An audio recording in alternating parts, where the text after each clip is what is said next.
ਤੁਹਾਡਾ ਸਾਰਿਆਂ ਦਾ ਸਵਾਗਤ ਹੈ ਆਪਣੇ YouTube ਚੈਨਲ ਮੈਥ ਹਟ ਪੁਆਇੰਟ ਤੇ। ਤੁਸੀਂ ਸਾਡੀ ਵੀਡੀਓ ਨੂੰ ਪਹਿਲਾਂ ਵੀ ਪਿਆਰ ਦਿੰਦੇ ਆਏ ਹੋ ਔਰ ਦਿੰਦੇ ਰਹੋਗੇ। ਇਸ ਤਰ੍ਹਾਂ ਵੀਡੀਓ ਨੂੰ ਆਪਣੇ ਦੋਸਤਾਂ ਦੇ ਵਿੱਚ ਸ਼ੇਅਰ ਕਰਦੇ ਰਿਹਾ ਜੀ ਤਾਂ ਕਿ ਉਹਨਾਂ ਨੂੰ ਵੀ ਇਸ ਚੀਜ਼ ਦਾ ਫਾਇਦਾ ਮਿਲ ਸਕੇ। ਕਲਾਸ ਆਪਣੀ ਚੌਥੀ ਸੀਗੀ। ਕੁਐਸਚਨ ਨੰਬਰ 26 ਤੇ ਆਪਾਂ ਇਸ ਬਾਰੇ ਪਹਿਲਾਂ ਗੱਲ ਕਰ ਚੁੱਕੇ ਸੀ ਪਹਿਲੀ ਕਲਾਸ ਦੇ ਵਿੱਚ ਕਿ वेतन के आधार पर क्वेश्चन आते हैं, इनकम के आधार पर क्वेश्चन बनते हैं। फिर किसी व्यक्ति की कोई इनकम 100 रुपए सीगी कि अगर उसने 60 रुपए की कर लिया खर्च कर लिया तो उनकी बचत कितनी आ गई, मेरे को 40 रुपए आ गई सी।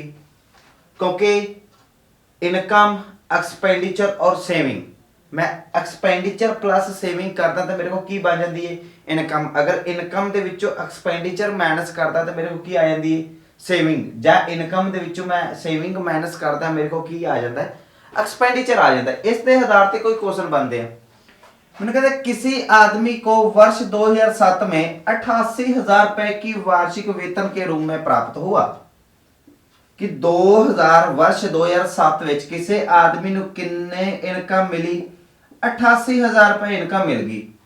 वो कहता है जो उसके वर्ष 2006 में वेतन से कितना परसेंट अधिक सी, 10% ज्यादा सी। 2006 ਵਿੱਚ ਕਿੰਨਾ ਸੀਗਾ 10% ज्यादा सी। अगर 10% ज्यादा 10 ਦੀ ਫ੍ਰੈਕਸ਼ਨ ਕਿੰਨੀ ਹੋਗੀ 1/10। 2006 ਚ ਸੀ ਕਿੰਨੇ 10, ਕਿੰਨੇ ਦਾ ਵਾਧਾ ਹੋਇਆ 1 ਦਾ ਵਾਧਾ ਹੋਇਆ ਤੇ ਮੇਰੇ ਕੋ ਕੀ ਹੋਗੀ 10 ਤੋਂ 11। ਆਪਾਂ ਕਹਿੰਦੇ ਕਿ 2007 ਦੇ ਵਿੱਚ 11 ਰੁਪਏ ਸੀ, ਕਿਤਾਬ ਵਾਲਾ ਕਹਿੰਦਾ ਨਹੀਂ 88,000 ਸੀ। मेरी 11 ਦੀ ਵੈਲਿਊ ਕਿਸ ਦੇ ਬਰਾਬਰ 88,000 ਦੀ 1 ਦੀ ਵੈਲਿਊ ਕਿੰਨੀ ਆ ਗਈ 11 8 88। 8000 1 ਦੀ ਵੈਲਿਊ 8 ਮੈਨੂੰ ਕਹਿੰਦਾ 2006 ਦੀ ਪਤਾ ਕਰਨੀ ਵੀ 2006 ਵਿੱਚ ਉਸ ਦਾ ਵਾਰਸ਼ਿਕ ਵੇਤਨ ਕਿੰਨਾ ਸੀ।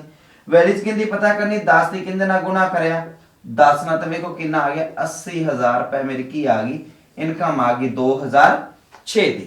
क्वेश्चन नंबर 27 राम घरेलू चीजों पर अपनी मासिक आय का 50% खर्च करता है और शेष एक शब्द दे रखा है शेष मतलब कि बाकी बचेगा कितना 50% परिवहन मतलब कि आवाजाही पर खर्च करता है, 25% मनोरंजन पर और 10% खेल कूद पर खर्च करता है और बाद में उसको कितनी बचत होती है 900 रुपए की बचत करता है। तो राम की मासिक आय कितनी है।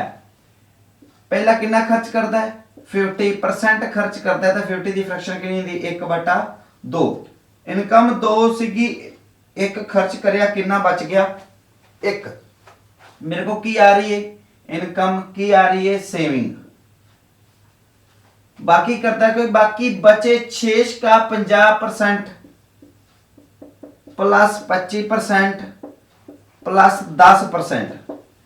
50% परिवहन पर 25% मनोरंजन पर 10% खेल कूद पर टोटल कितना हो गया 85%। 85 दी फ्रैक्शन 17/20। इनकम कितनी सीगी 20 सीगी 17 खर्च करती कितनी बच गई 3। इनकम कितनी आ गई 40 सेविंग कितनी आ गई 3। अपने आप ही 3 रुपए बचत करता है, किताब वाला कहता नहीं 900 रुपए बचत करता है। मेरी 3 दे वैल्यूज किस दे बराबर 900 दे 1 दी वैल्यूज कितनी आ गई 1 30 30 3 30 9 नाल 3 0 2 0 कितना 1 दी वैल्यूज 300 पता किंदी करनी है 40 दी 40 ਨਾਲ गुना करांगे तो कितना आ गया 12,000 रुपए उसकी की आ गई मासिक आय। महीनावार इनकम आ गई। ये तो पूछा किसी कि राम दी महीनावार इनकम कितनी है 12,000 रुपए। नंबर 28 क्वेश्चन नंबर 28 कहता कि रीता अपनी मासिक आय का महीनावार इनकम दा मंथली इनकम दा 25% किंदे ते खर्च करती घर के किराए पर खर्च करती है तथा शेष का बाकी बचेगा मेन शब्द है जो शेष वर्ग कि इस दा ही सारा रोल है। वो कहता है कि शेष का 30% भोजन पर खर्च करती है तो वह 5250 रुपए बचाती है तो उसकी मासिक आय कितनी है। 25% खर्च कर दिए किराए ते 25 दी फ्रैक्शन 1/4। इनकम कितनी सीगी 4 सीगी 1 खर्च करी बचत कितनी आ गई 3। 30% भोजन ते खर्च कर दी फ्रैक्शन कितनी आ गई 3/10। इनकम कितनी सीगी 10 3 खर्च करी कितनी रहेगी 7 कितना आ गया 40 7 30 21 किन्ने रुपए बचांदी है 21 रुपए बचांदी है। आपा किताब वाला किन्ने कहंदा 5250 किताब वाला कहंदा 5250 रुपए बचांदी आपा कहने 21 एक दी वैल्यू किन्नी आ गई 21 एकम 21 21 दूना 42 बचे 10 बन गए 105 21 5 आ 105 नाल 0 दी 0 एक दी वैल्यू 250 ते वैल्यू पता करनी 40 दी 25 चौका 100 नाल 2 0 कितना आ गया 10,000 रुपए उसदी की आ गई मंथली इनकम आ गई किस दी रीता दी मंथली इनकम कितनी आ गई 10,000 रुपए। क्वेश्चन नंबर 29 क्वेश्चन नंबर 29 कहता है कि राकेश अपनी मासिक आय का 10% घरेलू पर 15% किताबा पर 20% कपड़े पर खर्च करता है तो उसके पास 19,569 रुपए की बचत होती है तो उसकी मासिक आय पता करो। इस क्वेश्चन में मैंने कोई शेष शब्द ना दा कोई वर्ड नहीं दे रखा मतलब कहता कि इको ही आय दे विचों की कर रहा हो खर्च कर रहा कितना कर रहा है 10% 15% और 20% 10% प्लस 15% प्लस 20% टोटल कितना ने खर्च कर लिया 20 और 15 35 10 45% इन्हें की कर लिया खर्च कर लिया। अगर 100 रुपए हुंदा 100% हुंदा 45 रुपए खर्च कर लिया मगर बचा कितना 55% मेरी की कर ली बचत कर ली। आपा कहने 55% दी किताब वाला कितनी कहता 19,569 रुपए दी मेरी 55% दी वैल्यू किस दे बराबर 19,569 रुपए दे 1% दी वैल्यू कितनी आ गई 19,569 बटा 55 वैल्यू पता किंदी करनी कि उसकी मासिक आय पता करो किंदी वैल्यू पता करनी है 100 दी किंदे नाल गुना कर दिए 100 ना 11 5 55 20 5 100 11 दे पाड़े ते कट दी 11 एकम 11 11 एकम 11 किन्ने बच गए 8 बचे बन गया 85 11 7 77 फिर किन्ने बच गए 8 बचे किन्ना लग गया 86 फिर 11 7 77 किन्ने बच गए 9 बन गया 99 11 9 99 मेरे को किन्ना आ गया 77 17 7 9 किदे नाल गुना करना है 2 दे नाल कि 0 9 दूनी 18 हासिल आ गया 1 7 दूनी 14 ते 1 15 हासिल आ गया 1 7 दूनी 14 ते 1 15 फिर हासिल आ गया 1 7 1 दूनी 2 ते 1 3 कितना आ गया 35,580 रुपए उसकी की आ गई महीनावार इनकम आ गई। तो पता करना सी कि राकेश की महीनावार इनकम कितनी है 35,580 रुपए महीनावार इनकम। क्वेश्चन नंबर 30 सरिता अपने वेतन का 10% बच्चों पर वो कहते कि सरिता अपने वेतन का अपनी आय का इनकम का 10% बच्चों पर शेष का 10% कपड़ियां ते तथा शेष का 10% पढ़ाई पर खर्च करती है तो उसके बाद कितना बचता है उसको 72,900 रुपए की बचत करती है तो उसका कुल वेतन कितना है। 10 की फ्रैक्शन कितनी होती है 10% खर्च 1/10 इनकम कितनी सी 10 कितना खर्च करिया 1 करिया 10 तो कितना हो गया 9 फिर 10% खर्च कर दिए फिर 10 तो 9 फिर 10 तो 9 क्योंकि 3 बार शेष का कर रही 10% 10% 10% कितना आ गया 1000 कितना आ गया 729 उनकी टोटल इनकम कितनी है 1000 बचत कितनी है 729 आप कहने 729 किताब वाला कितनी कहते 72,900 मेरी 729 की वैल्यू कहते बराबर 72,900 दे एक दी वैल्यू कितनी आ गई 100 पता कितनी करनी है 1000 दी अगर 1000 दे नाल गुना कर दिए तो कितना आ गया मेरे को 1 लाख उनकी की आ गई बचत आ गई। तो पहला आप जिन्हें भी क्वेश्चन करे सारे इनकम के आधार पर क्वेश्चन करे फिर इनकम के आधार एक नई हम कंसैप्ट दे वाल बढ़ते हैं जिहड़ा कंसैप्ट है पॉपुलेशन।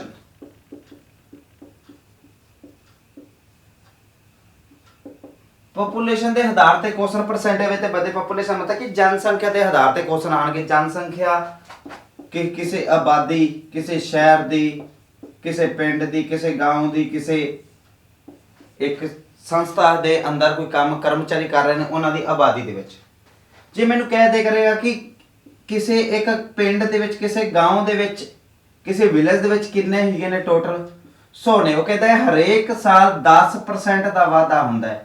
ਕਿੰਨੇ ਪਰਸੈਂਟ ਦਾ ਵਾਧਾ ਹੋ ਰਿਹਾ ਹਰੇਕ ਸਾਲ? 10% ਦਾ ਵਾਧਾ ਹੋ ਰਿਹਾ। ਤੇ 2 ਸਾਲ ਬਾਅਦ 2 ਸਾਲ ਬਾਅਦ ਦੀ ਜਨਸੰਖਿਆ ਕੀ ਹੋਏਗੀ? ਕਿਉਂਕਿ ਹਰੇਕ ਸਾਲ ਅਗਰ 10% ਦਾ ਵਾਧਾ ਹੋ ਰਿਹਾ ਤਾਂ ਮਤਲਬ ਕਿ ਕਿੰਨੇ ਸਾਲ ਹੋਏਗਾ ਵਾਧਾ? 2 ਸਾਲ ਹੋਏਗਾ। 10 ਤੋਂ ਕਿੰਨਾ ਹੋ ਗਿਆ? 11। 10 ਤੋਂ ਕਿੰਨਾ ਹੋ ਗਿਆ? 11। ਟੋਟਲ ਕਿੰਨਾ ਆ ਗਿਆ? 100। ਕਿੰਨਾ ਆ ਗਿਆ? 121। ਉਹ ਕਹਿੰਦਾ ਕਿ ਕਿੰਨੀ ਜਨਸੰਖਿਆ 2 ਸਾਲ ਪਹਿਲਾਂ ਸੀਗੀ? 100। ਆਪਾਂ ਕਿੰਨੀ ਕਹਿੰਦੇ 100, ਕਿਤਾਬ ਵਾਲਾ ਵੀ ਕਿੰਨੀ ਕਹਿੰਦਾ ਹੈ? 100। ਮੇਰੀ 100 ਦੀ ਵੈਲਿਊ ਕਿੰਦੇ ਬਰਾਬਰ? 100 ਦੇ 1 ਦੀ ਵੈਲਿਊ 1। ਪਤਾ ਕੀ ਕਰਨੀ ਕਿ 2 ਸਾਲ ਬਾਅਦ ਦੀ ਜਨਸੰਖਿਆ ਪਤਾ ਕਰਨੀ। 121 ਨਾਲ ਗੁਣਾ ਕਰੀਏ ਤਾਂ ਕਿੰਨਾ ਆ ਗਿਆ? 121 ਜਨਸੰਖਿਆ 2 ਸਾਲ ਬਾਅਦ ਹੋ ਜਾਏਗੀ। ਇੱਕ ਐਗਜ਼ਾਮਪਲ ਆਪਾਂ ਹੋਰ ਉਠਾਣਾ ਹੈ ਕਿ ਮੈਨੂੰ ਕਹਿੰਦਾ ਕਿ ਕਿਸੇ ਇੱਕ ਸ਼ਹਿਰ ਦੀ ਆਬਾਦੀ ਵਰਤਮਾਨ ਵਿੱਚ 1000 ਹੈ।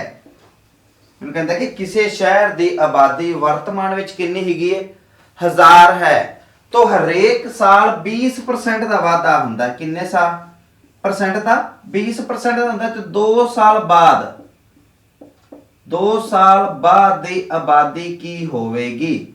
ਅਗਰ ਹਰੇਕ ਸਾਲ 20 ਦਾ ਵਾਧਾ ਹੋ ਰਿਹਾ ਤਾਂ 20 ਦੀ ਫ੍ਰੈਕਸ਼ਨ ਕਿੰਨੀ ਦੀ? 1/5। 5 ਤੋਂ 6, 5 ਤੋਂ 6 ਆ ਗਿਆ 25। 5 5 25, 6 36। ਮੈਨੂੰ ਕਹਿੰਦਾ ਕਿ ਕਿੰਨੀ ਆਬਾਦੀ ਸੀ? ਆਪਾਂ ਕਹਿੰਦੇ ਆ ਵੀ 25 ਸੀ। ਕਿਤਾਬ ਵਾਲਾ ਕਹਿੰਦਾ ਨਹੀਂ 1000। ਮੇਰੀ 25 ਦੀ ਵੈਲਿਊ ਕਿੰਦੇ ਬਰਾਬਰ? 1000 ਦੇ 1 ਦੀ ਵੈਲਿਊ ਕਿੰਨੀ? 4 25 ਚੌਕਾ 100। 4 ਨਾਲ 0 ਕਿੰਨਾ ਆ ਗਿਆ? 40। ਅਗਰ 36 ਦੀ ਵੈਲਿਊ ਪਤਾ ਕਰਨੀ ਤਾਂ ਕੀ ਹੋਏਗਾ?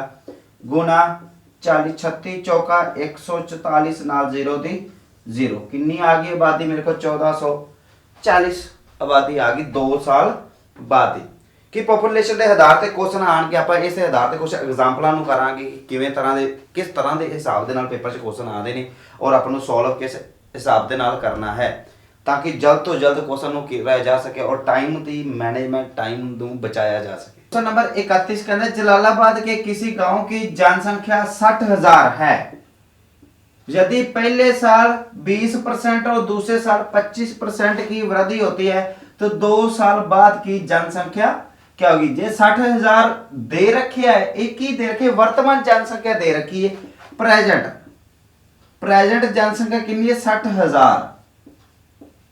अगर प्रेजेंट जनसंख्या 60,000 है ताकि 20% ਦਾ ਵਾਧਾ ਹੁੰਦਾ ਪਹਿਲੇ ਸਾਲ। 20 ਦੀ ਫ੍ਰੈਕਸ਼ਨ 1/5। 5 ਸੀਗੀ ਕਿੰਨੀ ਹੋ ਗਈ? 6। ਦੂਸਰੇ ਸਾਲ 25% ਦਾ ਵਾਧਾ ਹੁੰਦਾ ਫ੍ਰੈਕਸ਼ਨ ਕਿੰਨੀ? 1/4। 4 ਸੀਗੀ ਕਿੰਨੀ ਹੋ ਗਈ? 5। गुना करिया तो 4 5 20, 6 5 30। वर्तमान जनसंख्या आपा कितनी कहने आ? 20 है और किताब वाला कितनी कहता है? 60 है। मेरी 20 की वैल्यू किस दे बराबर? 60,000 दे। ते 1 दी वैल्यू कितनी आ गई? 0 नाल 0। 1 दूनी दूनी 3 दूनी 6 नाल 3 0 आ कितनी? 1 दी वैल्यू कितनी आ गई? 3000। पता कितनी करनी है? 30,000 दी कितने नाल गुणा कर दी? 30 ना करी 3 3 9 नाल 4 0 कितना आ गया? 90,000। किस दी? 2 साल बाद दी जनसंख्या कितनी आ गई? 90,000। Question number 32। क्वेश्चन नंबर 32 कहता है कि किसी शहर की आबादी हर साल 10% की कमी होती है। किसी शहर की आबादी च हर एक साल दी कितने दी कमी होती है? 10% दी कमी होती है। 2 साल बाद दी जनसंख्या कितनी दे रखी? 81,000। तो 2 साल पहला दी आबादी की होवेगी? किन्ने परसेंट दी कमी हुंदी है? 10% दी। 10 दी फ्रैक्शन 1/10। 10 तो 9। 10 तो 9 क्योंकि मेरा नीचे वाला की हुंदा है? टोटल। ऊपर वाला रिजल्ट। नीचे वाला टोटल, ऊपर वाला रिजल्ट। पहला आबादी कितनी सी? 10। एक घटी कितनी होगी? 9। 2 साल दी गल करदा तो मैं 2 साल कराता कितना आ गया? 2 100 नाम नाम 81। वर्तमान कितनी हैगी? 81 और किताब वाला कितनी कहता है? 81,000। मेरी 81 दी वैल्यू किस दे बराबर? 81,000 दे 1 दी वैल्यू कितनी आ गई? 1000। पता कितनी करनी कि 2 साल पहले दी आबादी कितनी? 100 दी। इनू 100 नाल गुणा करया तो कितना आ गया? 1 लाख आबादी आ गई। 2 साल पहला दी आबादी शहर दी कितनी सीगी? 1 लाख। अगर वर्तमान पूछता है तो कितनी आबादी आ गई? 81,000। ਮੈਨੂੰ ਪੁੱਛਦਾ ਕਿ ਕਿੰਨੀ ਵਧੀ ਤੇ ਕਿੰਨੀ ਵਧੀ ਹੈ। ਫਿਰ 1 ਲੱਖ ਦੇ ਵਿੱਚੋਂ 81 ਗਿਆ 19000 ਦੀ ਆਬਾਦੀ ਵਿੱਚ ਕੀ ਹੋਇਆ, ਵਾਧਾ ਹੋਇਆ। ਕਿੰਨੇ ਸਾਲਾਂ ਵਿੱਚ ਹੋਇਆ, 2 ਸਾਲ ਦੇ ਵਿੱਚ ਹੋਇਆ ਹੈ। क्वेश्चन नंबर 33, पटना की वर्तमान जनसंख्या कितनी 4,86,000 है। यदि पहले वर्ष 25% का वाधा, दूसरे साल 10% की कमी होती है तो 2 साल बाद की आबादी कितनी होगी। पहले साल से कितने परसेंट का वाधा होता है, 25% का वाधा। 25 की फ्रैक्शन 1/4 कितनी आबादी सी 4 कितने का वाधा होया 1 का 4 तो कितनी होगी 5। फिर कहता कि 10% की की होंगी कमी होंगी है। 10 की फ्रैक्शन 1/10 10 से की कितनी रहेगी 9 क्योंकि 1 की की हुई कमी हुई कितना आ गया 40 कितना आ गया 9 5 45। वर्तमान आबादी कितनी है 40। किताब वाला कहता है कि 4,86,000 मेरी 40 की वैल्यू किस दे बराबर 4,86,000 दे ते 1 की वैल्यू कितनी आ गई 4,86,000 बटे 40 गुना वैल्यू कितनी पता करनी है 45 की। 9 5 कितना होता है 45। 45 की वैल्यू पता करनी कि 0 नाल 0 करता 1 चौका चौका 1 चौका चौका 2 चौके 8 1 चौका चौका कितना बच गया 2 बन गया 20। 4 5 20 0 दे 0 कितना आ गया 12,150। 45 ਨੂੰ ਕਿੰਦੇ ਨਾਲ ਕਰੀਏ 12,150 ਦੇ ਨਾਲ ਗੁਣਾ ਕਰ ਦਈਏ ट्रिक लगाइए कितना आ गया 9 5 45 ਦਾ ਹਾਫ ਕਰ ਦਈਏ 6 0 7 5 ਗੁਣਾ ਕਰ ਦਈਏ 9 ਨੂੰ ਕਰਿਆ 6075 ਦੇ ਨਾਲ 9 5 45 ਹਾਸਲ ਕਿੰਨੇ ਆ ਗਏ 4 ਨਾਮ ਸਾਦਾ 63 63 4 67 ਕਿੰਨਾ ਆ ਗਿਆ 6 67 ਦਾ 67 ਲੱਗ ਗਿਆ 9 ਨੂੰ 6 ਨਾਲ ਕਰਿਆ 9 6 54 ਨਾਲ 0 ਦੇ 0 ਕਿੰਨਾ ਆ ਗਿਆ 5,46,750 ਕੀ ਆ ਗਈ ਆਬਾਦੀ ਆ ਗਈ। ਕਿੰਨੇ ਸਾਲ 2 ਸਾਲ ਬਾਅਦ ਦੀ ਪਟਨਾ ਦੀ ਆਬਾਦੀ ਕਿੰਨੀ ਹੋ ਜਾਏਗੀ 5,46,750 ਆਬਾਦੀ ਹੋ ਜਾਏਗੀ। ਇਹ ਤਾਂ ਕਿਹਾ ਸੀਗਾ ਕਿ 2 ਸਾਲ ਬਾਅਦ ਪਟਨਾ ਦੀ ਆਬਾਦੀ ਕਿੰਨੀ ਹੋਏਗੀ। क्वेश्चन नंबर 34 क्वेश्चन नंबर 34 कहता है कि बिहार की आबादी प्रति वर्ष 5% बढ़ती है। यदि 2015 में इसकी जनसंख्या 13,99,150 थी तो 2012 में इसकी आबादी क्या थी। मैंने 2015 की जनसंख्या दे रखी आबादी दे रखी 13,99,150 कहता कि हरेक साल किन्ने परसेंट बढ़ती है 5 5 की फ्रैक्शन 1/20 20 तो 21 गल किन्ने साल की हो रही 2015 और 2012 की किन्ने साल का डिफरेंस है 3 साल का डिफरेंस पे 3 साल वधी। पहले साल 20 तो 21 दूजे साल भी 20 तो 21 तीजे साल भी 20 तो 21 मेरे को किन्ना आ गया 20 गुना 20 गुना 20 20 का क्यूब किन्ना आ गया 8,000 और मैंने 21 गुना 21 किंदे बराबर आ गया 21 गुना 21 किंदे बराबर आ गया। आप कहने भी इन्नी आबादी किताब वाला कहते भी 13,79,150 के बराबर कट दिए 21 एकम 21 21 5 105 21 छिका 126 126 किन्ने बच गए हासिल 12 बन गया 129। फिर 21 छिका 126 बच गया 3 बन गया 31। फिर 21 एकम 21 बच गया 10 105 21 5 105 नाल 0 दे 0। फिर 21 एकम 21 21 3 63 हासिल किन्ने आ गए 3 बन गया 31। 21 एकम 21 हासिल आ गया 10 बन गया 105 21 5 105 नाल 0 दे 0। फिर 21 एकम 21 21 एकम 21 कितना बच गया 10 105 21 5 105 0 दे 0। मेरे को 1 की वैल्यू कितनी आ गई 150 पता किंदी करनी 8,000 की वैल्यू पता करनी 8 ਨੂੰ 15 करिए 15 8 120 नाल 0 कितनी आ गई 1 ਤੇ 3 4 0 1 2 3 ਤੇ 4 कितना आ गया काई दहाई सैकड़ा यार दर लाख 10 लाख 12 लाख की आ गई होंगी आबादी आ गई। कदों की आबादी आ गई 2012 की आबादी कितनी सी 12 लाख और 2015 की आबादी कितनी सी 13,99,150 50। Question number 35। क्वेश्चन नंबर 35 की कहता है कि किसी शहर की आबादी 1,60,000 थी। एक वर्ष में पुरुषों की जनसंख्या में कितने परसेंट का वाधा होता है? 10% का। तथा महिला की आबादी में कितने परसेंट का वाधा होता है? 8% की वृद्धि होती है। लेकिन कुल आबादी 9% की वृद्धि होती है, तो पुरुषों की जनसंख्या कितनी है? क्वेश्चन बहुत शानदार है कि लॉजिकल क्वेश्चन है। इसनु ਆਪਾਂ एलिगेशन मैथड लगा के सॉल्व करांगे। एलिगेशन मैथड की कहता है कि मेरे को एक बार कैसे पुरुषों की जनसंख्या च वाधा होया, दूसरी बार किन्ना दी महिलावां की जनसंख्या ते वाधा होया 8% का, और ऑल ओवर वाधा किन्ने दा होया? 9% का होया। मेरे को की आ गई पुरुष मतलब कि मेल और फीमेल। मेल विच किन्ने दा वाधा हुंदा है? 10% का, फीमेल दा 8% का, और ऑल ओवर वैल्यूज जेडी रखी जाती किन्ने दा? 9%। जो भी एलिगेशन लगाओगे दो वैल्यूज अलग अलग होणगियां, एक कंबाइन वैल्यूज होएगी। जेडे दो वैल्यूज अलग अलग होणगियां, एक तो छोटी होएगी, एक तो की होएगी? वड्डी होएगी। किन्ने दा अंतर आ रहा है? अंतर कर दांगे। 10 विचों 9 गए, 8 विचों 9 गए, 1। मेरे को एक अनुपात कितना आ गया? एक। मैं क्या भी जनसंख्या टोटल कितनी है? 2 किताब वाला कहता है कितनी? 1,60,000 है। एक दी वैल्यू कितनी आ गई? 80,000।